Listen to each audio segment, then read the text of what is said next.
Même pas.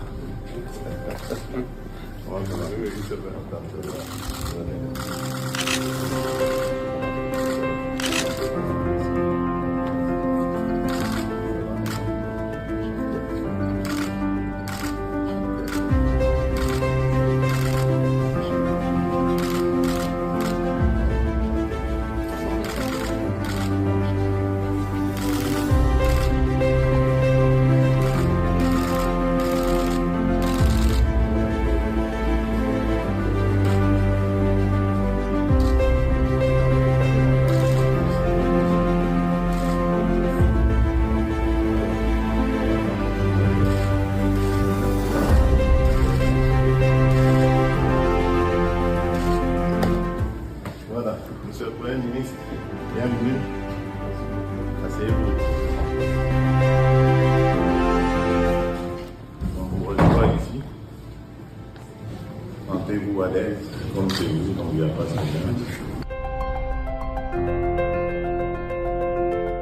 Oui, avec le président de la République, nous nous sommes entretenus sur la situation générale du pays. Mon parti et moi, d'abord, nous avons commencé par le remercier pour les performances réalisées. D'abord,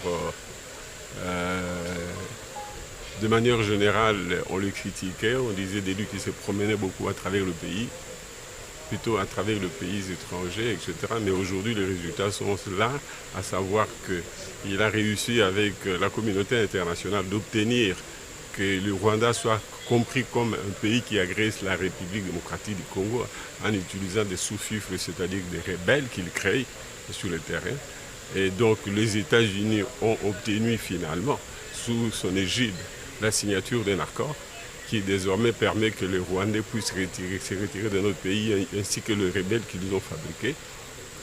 Ils ont obtenu aussi que le Congo mette à sa disposition ses ressources rares, ce qui hier était pillé par le Rwanda comme tout simplement un sous-traitant. Désormais, le Congo va l'exploiter ensemble avec le pays du monde, tous les pays du monde et principalement les États-Unis, qui est le chef de file de cette initiative-là.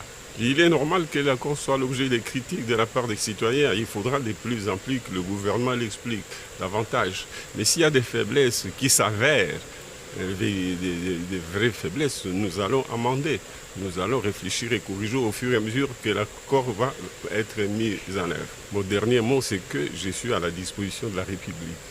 Je propose que le président de la République voie la possibilité d'organiser un dialogue, aujourd'hui ou demain, mais le plus important est qu'il engage des réformes importantes qui permettent de...